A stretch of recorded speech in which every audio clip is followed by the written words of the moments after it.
সালামুন আলাইকুম। আর আমি তোমাদের উপর ছায়াদান করেছি মেঘমালা দ্বারা, এবং তোমাদের জন্য পাঠিয়েছি খাবারের জন্য মান্না ও সালোয়া, যেসব পবিত্র বস্তু তোমরা ভক্ষণ করো, যা আমি তোমাদের দান করেছি। বস্তুত তারা আমার কোনো ক্ষতি করতে পারেনি, বরং নিজেদেরই ক্ষতি সাধন করেছে। এখানে সালো এবং মান্না হলো আল্লাহ প্রদত্ত বিশেষ ধরনের খাবার। সালোয়া হলো পাখি পাখির মাংস জাতীয় এক প্রকারের খাবার, আর মান্না হলো আঠালো জাতীয় এক প্রকারের খাবার, যা সুস্বাদু এবং যার স্বাদ কখনোই কল্পনা করা যায় না এর স্বাদ কেমন। এটা আল্লাহ তাআলা বনী ইসরাঈলকে দয়া করে দান করেছিল। আচ্ছা, এইটা আল্লাহ তাআলা বলেছেন সূরা বাকারার ৫৭ নম্বর আয়াতের মধ্যে।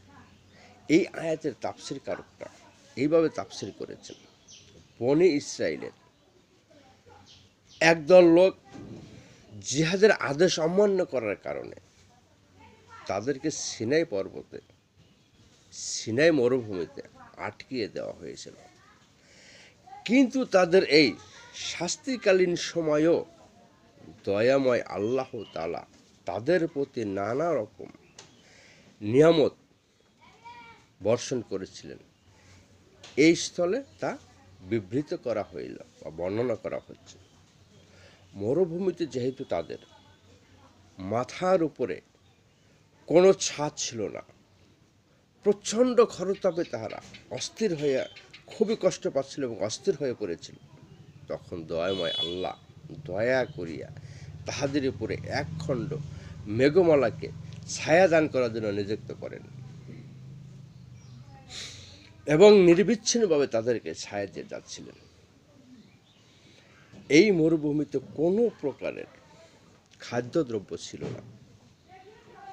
আল্লাহ তাআলা তার দয়ার চরম পর্যায়ের গায়েব থেকে তাদের জন্য মান্না ও সালোয়া রূপে উৎকৃষ্ট খাদ্যের ব্যবস্থা করেন।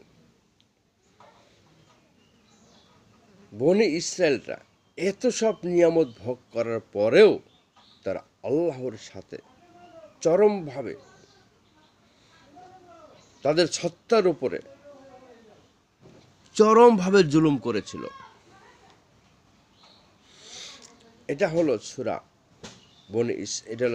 সূরা আল বাকারার ৫৭ নম্বর আয়াতের তাফসির কারকরা এইভাবে তাফসির করেছেন। এই ভিডিওটা যদি কাউকে ভালো লাগে, দয়া করে ফলো দিয়ে লাইক কমেন্ট করে পাশে থাকুন, সহায়তা করুন। ধন্যবাদ সবাইকে।